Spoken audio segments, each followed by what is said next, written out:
So just to say good afternoon, everybody. For those of you who don't know me, my name is Christian Bone, and I'm Chief Executive at Care Development East. Care Development East is a brokerage organisation that works mostly in Suffolk, and we signpost care providers to all sorts of help, advice and support. And one of the schemes that we actually are involved with and we signpost providers to is the Developing Skills in Health and Social Care project. And I'm delighted that I'm joined by some of our colleagues and our partners today who are going to tell you a little bit more about some of the funding, the support that's available to help you inspire your staff, recruit new staff, and most importantly, retain the people that you've got and upskill them as well to keep them motivated. I think it's well recognised by everybody in the sector at the moment that recruitment is probably the number one problem that we all face, getting skilled people and keeping those people as well so they don't go off to other sectors who perhaps have better conditions or pay more. It's a real challenge, but fortunately there are things out there like this particular program which can fund training and just go towards helping really sort of keep people on side and attract people into your business. So before we get cracking on today's presentation, I'll introduce the speakers to you very quickly so that you just have a sense of who's here today, but I'm sure they'll introduce themselves as the presentation goes along.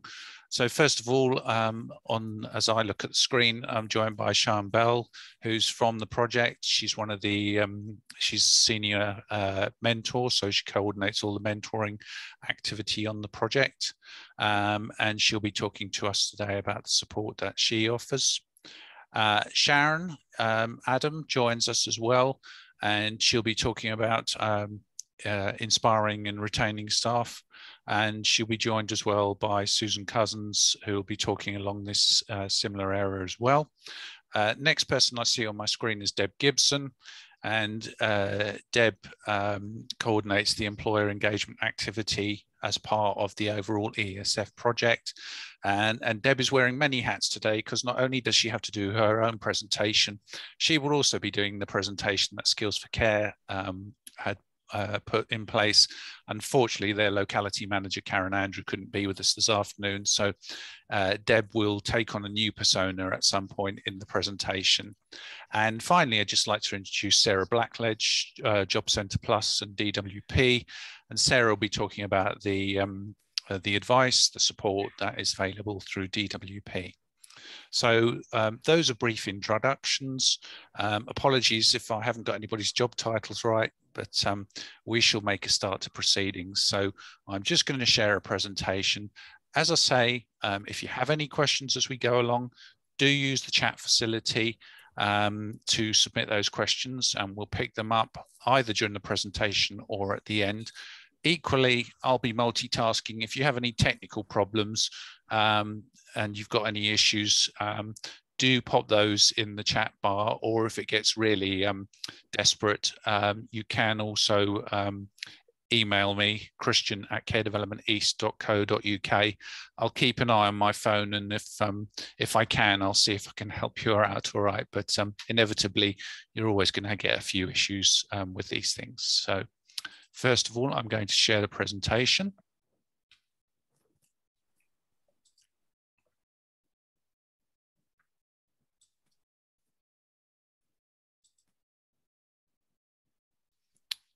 Okay, so hopefully one of my co-presenters can confirm that the slide is on the screen. I'm getting nodding heads, which is great.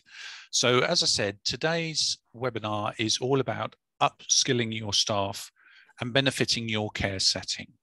And we've really broken this down into themes, as I say, inspiring people, recruiting people into the organisation, and then most importantly, actually keeping those people, hanging on to skilled staff who you've put time into, who you've actually sort of given training and development to, and then upskilling them so they could perhaps take the next step in their care career as well. So first up, I think we've got Sian, are you first up? So No, Deb. Me. Okay. All right, Deb. So off you go then. Nothing like going first, is there? Okay. Thank you, Christian. My name is Deb Gibson. I am the Programme Coordinator for the Suffolk side of it. It's a joint project led by Norfolk County Council and Suffolk County Council. It's the Developing Skills in Health and Social Care, and we work with adults. Next slide, please. Yeah, you can just, brilliant, just keep going. Fabulous. Okay, as I've said, this project is led by Norfolk and Suffolk County Councils, to which we have European social funding, and it's also match funded. We are very fortunate that our funding is now extended until September 2023 for our delivery. So that gives us the opportunity to really look at providing accredited training to those working in the adult health and social care, because we value and we want to invest in their learning and their training. Although we've had our challenges, we know that this project is absolutely vital to the upskilling of the workforce and to look at job retention. And of course, like Christian has mentioned, and you'll see the themes throughout, it's about progression within the sector and the retention. So we are proud to the fact that this project can offer quality career development opportunities for staff who can then go on to further learning and complete fuller qualifications should they want to. We have a unique mentoring service, which Sean will explain more in detail. So if we go on to the next slide for the courses and what's on offer.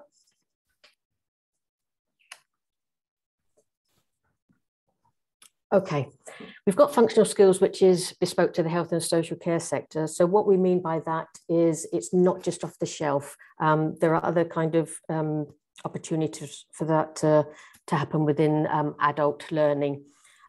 So it's tailored to suit the sector. So what we mean by that is, you know, it can look at maths like measurements of medicine, calculating timings. That's just, you know, a few examples, but we do make sure that it is for the sector and what they deal with in their everyday lives.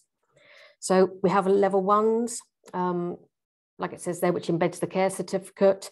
We have the level twos with units in dementia, end of life care, mental health, learning disabilities and autisms. You won't be shocked to know that our dementia course is very popular at the moment, as is our level 4 aspiring managers program.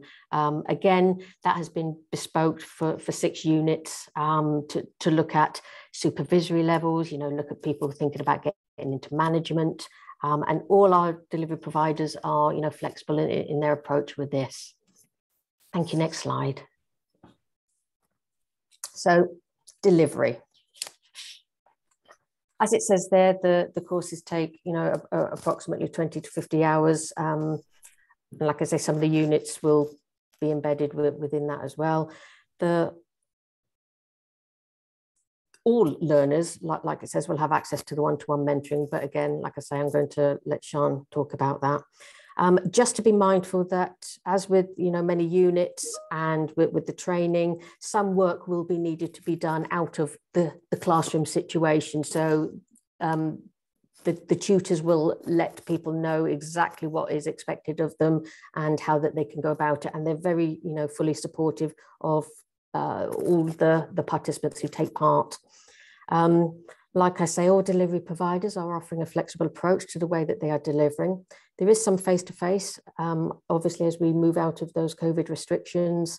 And should people wish to go down that route, like I say, there is that face-to-face, but a lot of it is, we have the online offer, which has proven quite popular still. If there are any barriers to learning, then these will be talked through and discussed in detail to support the individual with the likes of the tutor. It could even be the administration on the delivery partner side. And like I say, we have the mentors in order to support and encourage. So it is to offer a holistic and collaborative approach with the delivery providers in order for the, you know, individual to get exactly what they need from, you know, the courses which are on offer.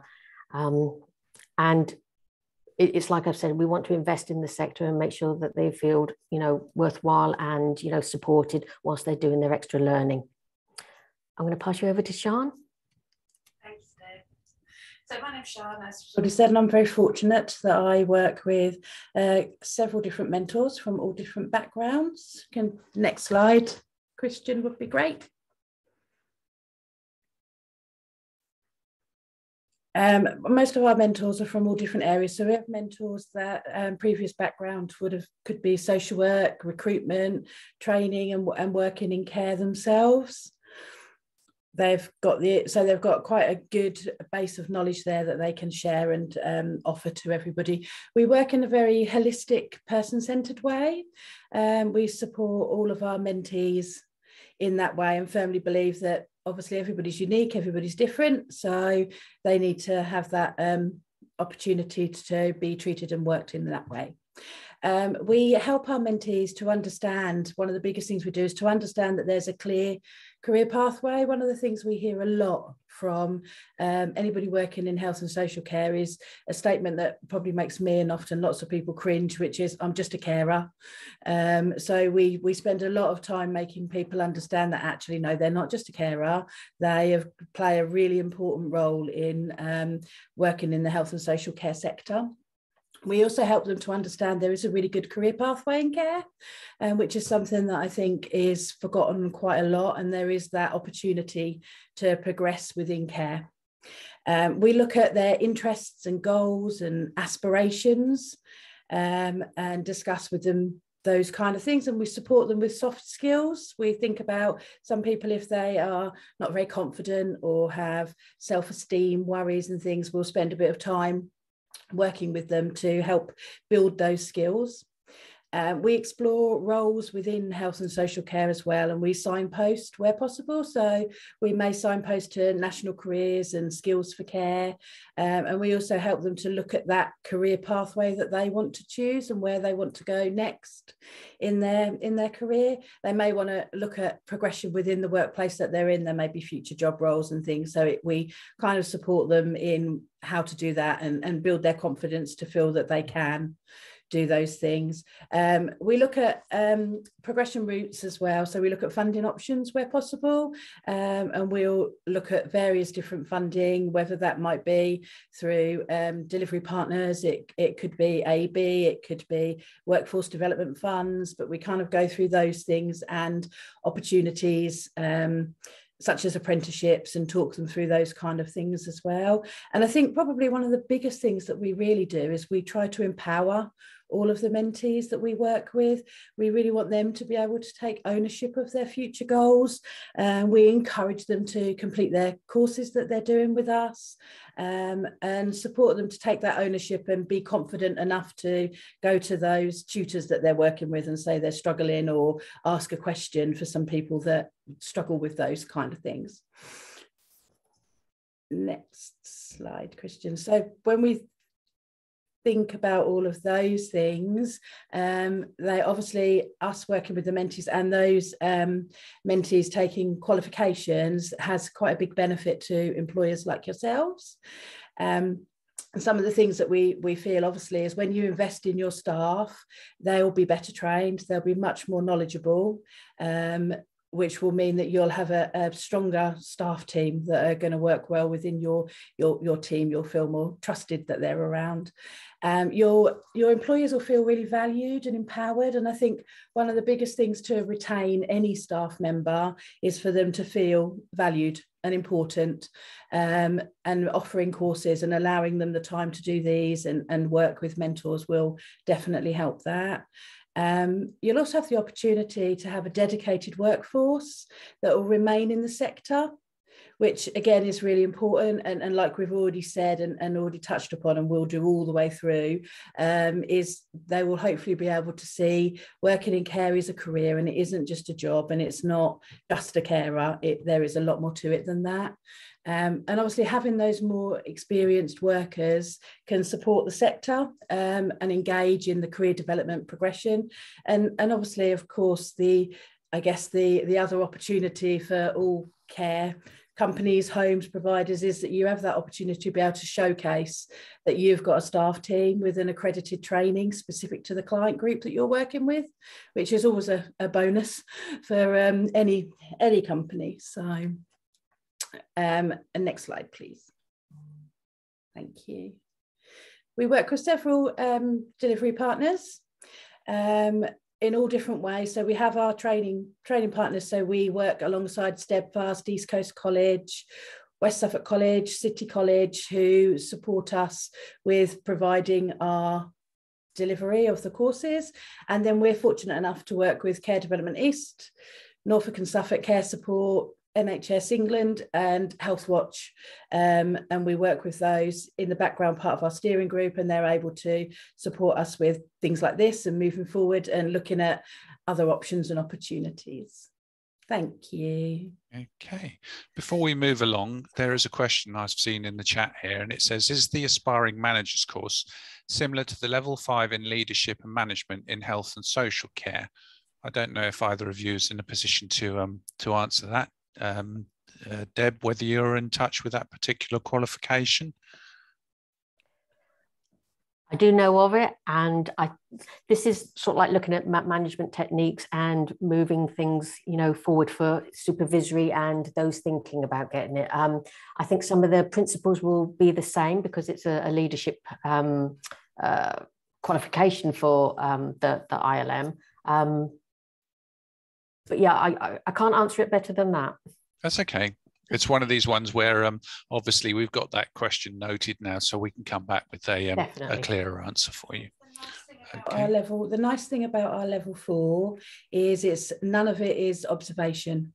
So if you've got learners that are have just, or staff that have just completed their level 3 courses and they are thinking about wanting to move up and things, it's a really nice course for them to be able to go on to and learn about the management processes and what you need to do, but without actually having to take on that responsibility straight away.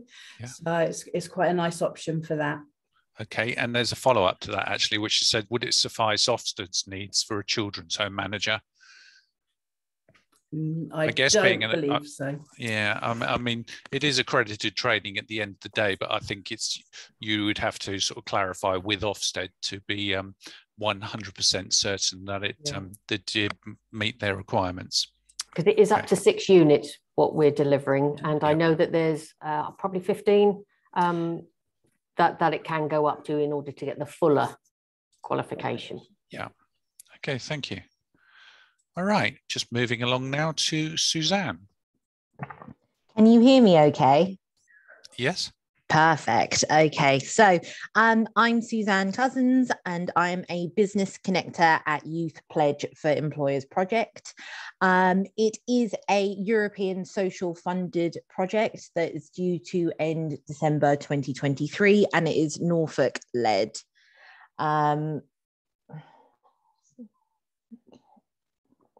Thank you. So we are looking to work with micro, small and medium-sized employers to offer work inspiration or work experience or employment opportunities for the 16 to 24-year-old cohort. So we're really trying to target that inspiration piece. So there's 2 business connectors in Suffolk and 2 in Norfolk. Next slide, please.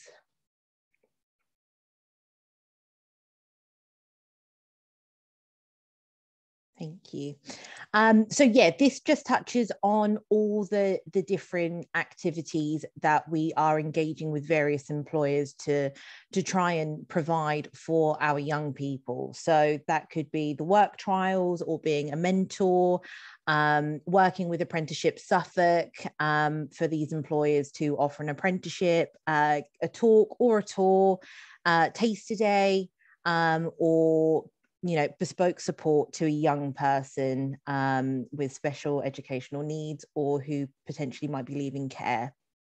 Next slide, please. So I'll just do a little bit of a light touch on this slide. There's a lot of info here. So it is important in regards to the future workforce and what that future pipeline looks like. So the inspiration starts early, we would say, and developing a local recruitment channel, creating a talent pipeline for your business, I think that's really key, inspiring young people to pursue a career in your sector. It gives employers a chance to debunk any common myths about working in the sector and painting the real picture, which I think is really key here. Growing your own talent at a pace to suit you guys, and perhaps using a tour to spot potential employees, offer them work experience, and they may end up as an employee themselves. Raising your business profile regionally, evidencing commitment to your local community, which is great for a corporate social responsibility program. I think we can move on, to be honest. Now, any of our opportunities are advertised on iCanBeer, and what I would like an iCanBeer to is Indeed or Read, but it focuses on that younger cohort. It's rolled out into schools, colleges, and various different projects within Suffolk and Norfolk too. So it's hosted by the Mason Trust, and it reaches over 3,000 people each month. Has over 15,000 registered users, and yeah, it acts like a 24/7 online careers fair. So really good advertising, and it will showcase the opportunities that you would be creating for young people as an employer. Next slide, please. So here is a handful of employers that we have supported within the project. So these employers we will regularly speak with to try and ascertain what it is exactly that they're looking for within their business. So for example, if I take one of these guys here, We Simply Care, they would go into schools and they would take a full suit with them to show young people what it was like to, as they grew older, the effect that that would have on their limbs by taking like a full suit that had weights. And I think that was a really good way to engage with young people. And as Sian touched on earlier as well, I think it's really key to know the progression. And I've spoken to most of these employers about that. It's really, it's to make it clear for that young person, not just a carer in quotations, there needs to be that career path and they need to see what that looks like. So yeah, that's pretty much us in a nutshell. Thank you. Oh, and those are our details. Thanks so much. That's lovely. Thank you very much, Suzanne, for that presentation. So certainly iCanBeer, I know this from some other work that we do at Care Development East, is an excellent site, and it is worth visiting. So I'd encourage you to do that after today's webinar.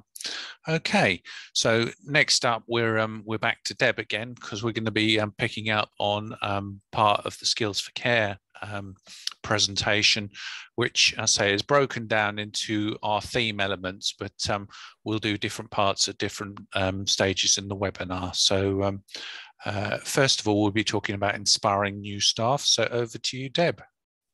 Lovely, thank you. So our dedicated Think Care Careers website has resources for potential staff coming into social care sector. The Start in Your Career sees how 4 people undertook a journey from leaving school to progressing their careers in social care. We answer questions such as what type of a person do I need to be? What skills do I need? What qualifications do I need? So job roles in social care. This section looks at the video case study of how Molly, Connor, and Ella feel about working in adult social care. We also see examples of roles such as direct care roles, management roles, and other supportive roles, for example. Developing your career. This section looks at progression into social care and how to progress senior roles and management. There's case studies of over 30 roles and individuals in those roles about what they do and how they got there. So the question of care, that's a career for you quiz. So that's an opportunity to see what a career in care is actually like. At the end, you'll receive a detailed profile that tells you if you've got what it takes to join the sector. Next slide, please. Okay, so inspiring existing staff. So there's a number of resources to inspire existing staff. There's a guide to developing your staff. So that guide can help you plan, deliver, and evaluate the learning and development you provide for your staff. Care certificate. So this defines the minimum standards any adult social care worker needs to meet when working in social care. Find resources to support the delivery and the assessment of the care certificate. The apprenticeships. These can be used to develop existing staff or recruit new workers into your organisation. They also attract lots of government funding. Find out how our apprenticeships can support your organisation. So the qualifications. These can play an important role in learning and development, and there are a wide variety available within adult social care to support the development of your workforce. Care topics. Tools and resources to support workers to gain the specialist knowledge and skills needed to provide high quality care and support. Find a skills for care endorsed learning provider. So that will deliver high quality learning and development to the workforce. With over 100 case studies across a range of topics, including free training materials, films, and other learning, learn from others, it is intended to help adult social care employers wishing to address similar needs. So again, it's all the themes about, inspiring people, making sure that they want to stay in the sector and, understanding what is available to them. Thank you for that one. Okay, recruitment. So recruitment planning, understanding your business needs and planning your recruitment activity will help you to recruit and retain people with the right values. So attracting people. So need to attract the people who have the values and behaviours that will complement your workplace and contribute to the delivery of high quality care and support. And I think that's quite important as well, because you can teach training, but you can't teach attitude. So the application and selection process, get the most out of your application process and ask potential candidates the right questions to help you with the candidate selection process. Retaining your workforce. Invest in workforce retention to help the continuity of high quality care, positive workplace culture, staff wellbeing, time and cost savings, and positive CQC ratings. COVID-19 vaccination and condition of deployment. Well, this page provides up-to-date information on vaccination legislation, how to follow this when recruiting, and how to navigate the guidance with your existing workforce. Employing personal assistants. If you employ a personal assistant using direct payments from your local authority, a personal health budget, or with your own money, we have a range of resources to help make your role as an individual employer easier.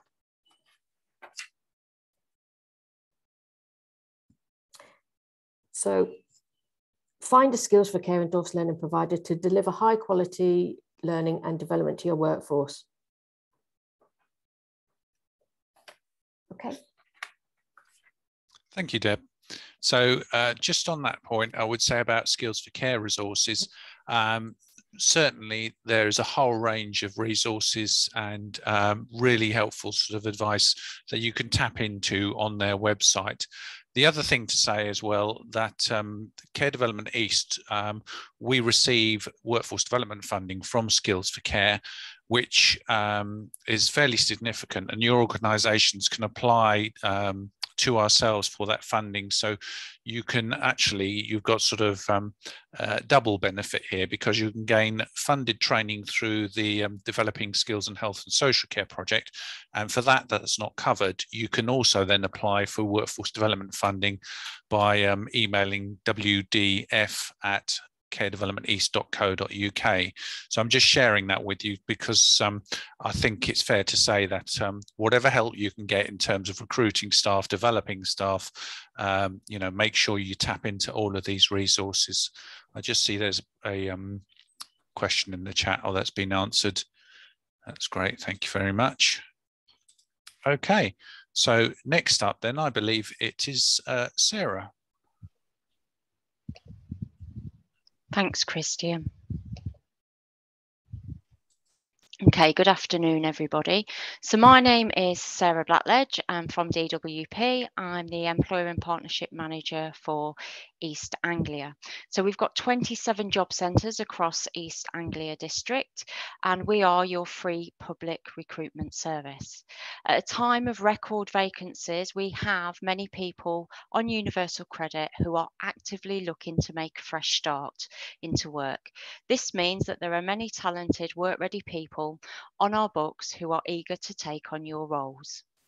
So you can utilise our services through the Find a Job service, which is on the Gov.uk site. It's simple and quick to do and will ensure that you have access to candidates searching in your area.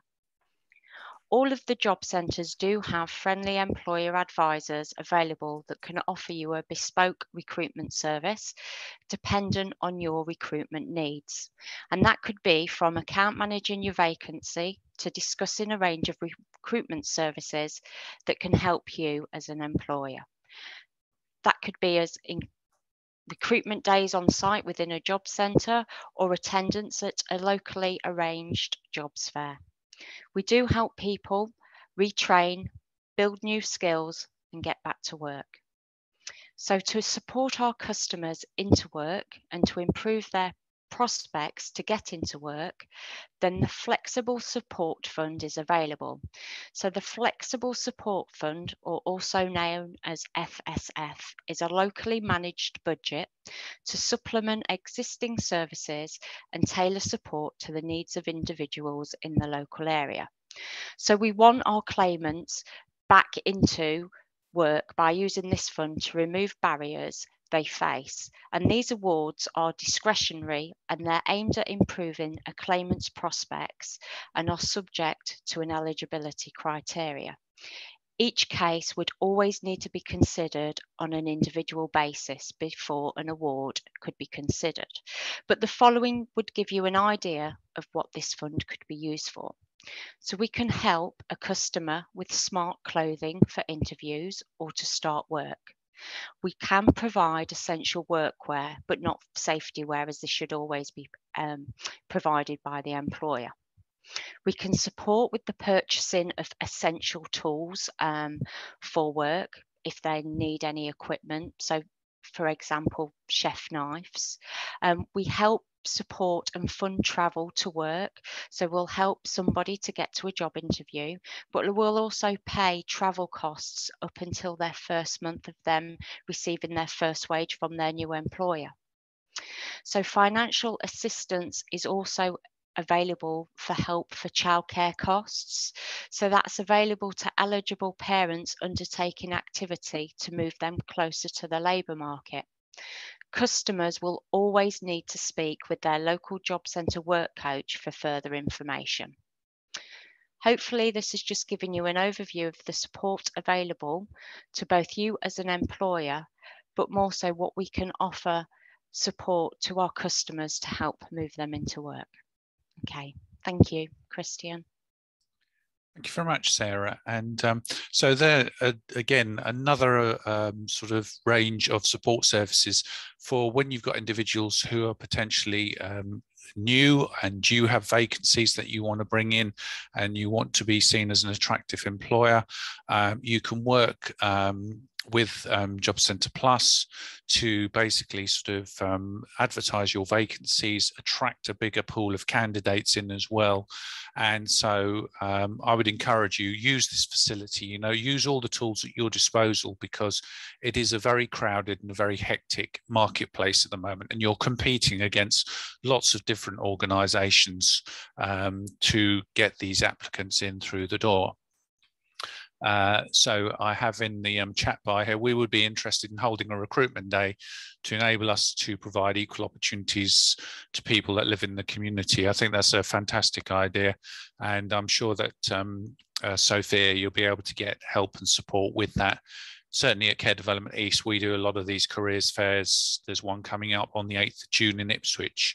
So if you're thinking of doing anything from a provider point of view, a careers day, a recruitment day, and you need support from any of us as partners, then do obviously let us know. So thank you very much for that. Okay, next up is Sharon.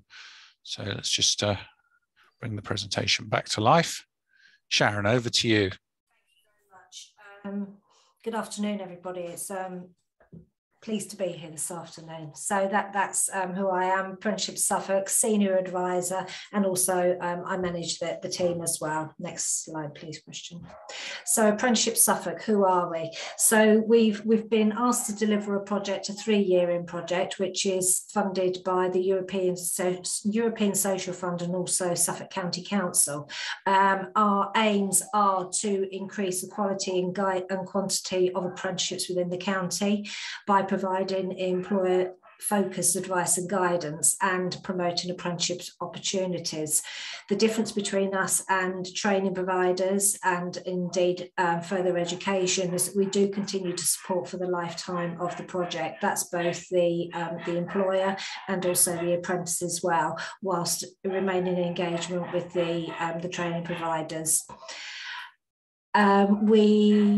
An apprenticeship itself, what is an apprentice? Well, it's a full-time job studying on the job learning while achieving a formal qualification. Some apprentices go to college, so if you're studying something like motor mechanics, then you would be expected to go to college to do day release to college. However, lots of apprenticeships, they are now more flexible and they offer in the workplace delivery, and most of the apprenticeships in health and social care, they actually do just that, because the knowledge, skills and behaviours which are actually taught in college, they're not the same as the knowledge, skills and behaviours which are actually received as part of the on-the-job training. And in fact, I don't think college could equip any employee, any apprentice for every instance of what they could face actually being in the workplace. They couldn't address all that, and not only that, apprentice employers, they work very differently. Each employer, although you have the same type of business, the same type of customers, you all are very individual, which is why it's very important for an apprentice to learn about that company in the workplace and the type of people that they're working with as well. So an apprenticeship is basically a knowledge, skill and behaviour. That is what the apprenticeship standards are all based on. And the apprentice needs to demonstrate that they are able to collect all the knowledge, skills and behaviours to allow them to achieve in the apprenticeship. So one of the first things that I do when I meet with an employer, I have a conversation with them. We talk about what they're looking for in an apprenticeship, what's made them arrive at the door of thinking about taking an apprentice, and what do they want to achieve from it as well. Are they looking for somebody just to plug a gap, or are they looking for somebody to progress through their company as well? I help them choose their qualifications as well based on what their job description is. I actually map that into a suitable qualification for them. I think apprenticeships, they have this myth that it's very much for non-achievers. Actually, it's not that at all. An apprenticeship is really just a different pathway for an individual to take. Somebody maybe who is less academic, but maybe somebody who just prefers a more on-the-job training type of learning. And it's just a different pathway. They go all the way up to a level 7. That's exactly the same as going on to a university and achieving a degree at university. And also with an apprenticeship, as long as the apprenticeships don't overlap, an apprentice can achieve more than one apprenticeship within the lifetime of their apprenticeship journey. So Apprenticeship Suffolk, sorry, we've gone back. Apprenticeships for health and social care, so that the starting point is normally the level 2 or the level 3 adult care worker. They're two really nice qualifications which offer a starting point and a really good introduction to the health and social care sector. And beyond that, then there's other pathways that they can take. In fact, I do know of a lady a few years back who started off as a level 2 care worker, and she stuck with the company for around about 7 or 8 years. And she worked through a number of apprenticeships, which then took her on to lead the whole team. She became a senior supervisor within their team. Next slide, please. So this is just a very simple slide that shows you a little bit about the career via an apprenticeship. So on this slide, it demonstrates that somebody is starting quite low, an intermediate apprenticeship, and actually by taking those steps, and their career progression can go all the way up to a level 5 leader in adult management. Next slide, please.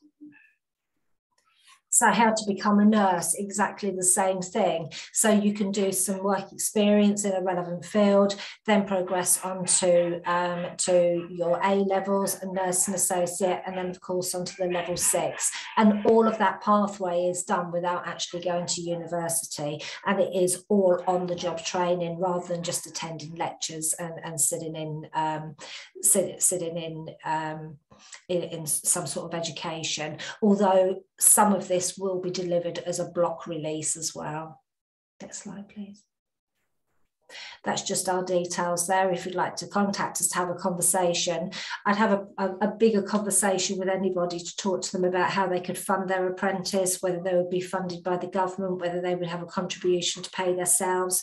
We could talk about levy shares, and then we talk about the employer commitment as well, which would be how much they need to pay their apprentice, what the national minimum wage is, how many hours they need to work, contracts of employment, mentoring your apprentice, that type of thing.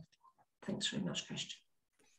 Thank you, Sharon, and well done as well, because the dogs were so well behaved up until the point you started talking. So that is a lesson, everybody, in how to carry on presenting under extreme circumstances. But thank you, Sharon. And yes, apprenticeships, absolutely fantastic for the care sector, you know, bringing in young people.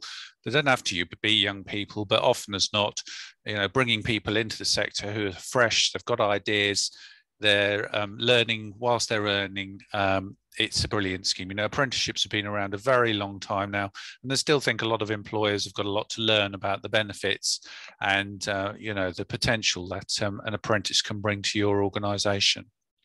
So next up, we go back to Deb again, and we're now talking more about the retention of your workforce, keeping those people who you've done the development, you've brought them in, now you want to keep those individuals in the workforce. Thank you, Christian. So investing in the workforce, we've got webinars. Recent webinar with Neil Eastwood shares sector expertise around maximising the retention for your staff. Create a positive place to work. So we have a culture toolkit to establish our developed workplace culture. Positive people performance management toolkit split into 7 sections. We've got people performance management. Where should I start? Reviewing employee performance, managing different types of performance, managing conversations about performance, scenarios, help in a hurry, and effective supervision guide to help plan and deliver effective supervisions. So development opportunities, there's guide to developing your staff. We've heard it again here, Workforce Development Fund, always essential and always useful to know. And wellbeing. So on our workshops, these cover a value-based approach to recruitment and retention.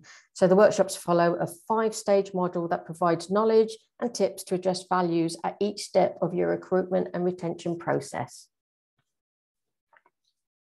Thank you.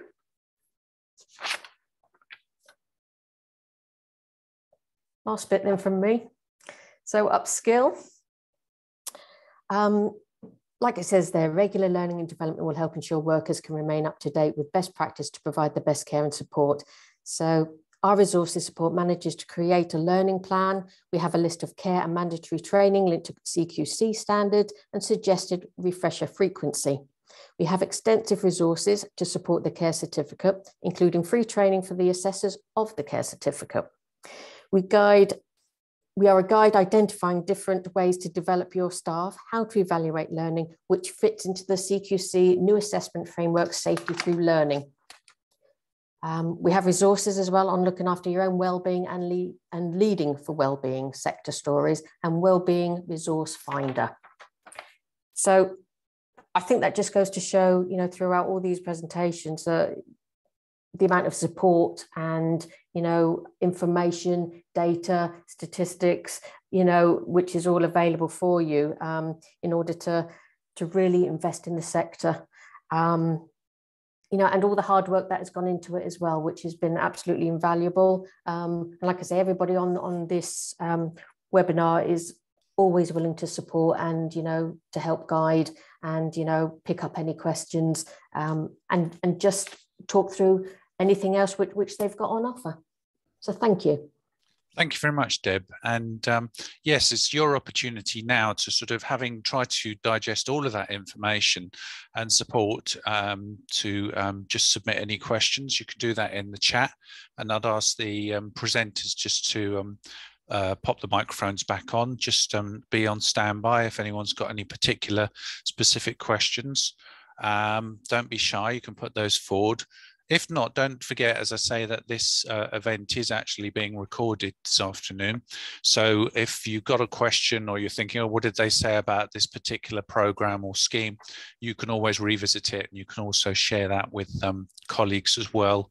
As Deb said, there is an awful lot of support out there for every stage of the learner journey. So whether bringing people into your organisation during the recruitment process, Job Centre Plus are there to help, to actually sort of provide opportunities. There's the apprenticeship avenue as well, which can be pursued. And yeah, so there's a whole range of support out there. And what I would say to you is, you know, tap into it. And if you're not sure or not certain, then you can always get in contact with the speakers from this afternoon. So at the moment, I'm just scrolling down. I'm not seeing any particular questions just yet. Okay, so I think it's Friday afternoon, so I don't want to put anybody under undue pressure. But what I would like to do at this stage is to thank all of our presenters today, to thank Sharon, Deb, Sian, Sarah, and Suzanne. And just to say, you know, thanks very much for a very insightful, very useful and interesting webinar. I know when we first talked about this a few weeks ago, getting all the content into a very condensed format that you'd be able to sort of read and digest was quite challenging. But I'm pleased to see, thank you, Stuart, that yeah, people have found it to be a useful session. And as I say, do share it with colleagues, share it more widely. Once we're finished, this will be uploaded. It'll be available on the Care Development East YouTube channel. So when you're sort of got a sort of lull in the television, you can log on to our YouTube channel and watch the webinar again. And then it'll be shared via our partners as well across the network. So final thing to say is have a good afternoon, everybody. Thank you very much for staying, and thank you very much for your attention, and we'll catch up with you soon. Thank you very much.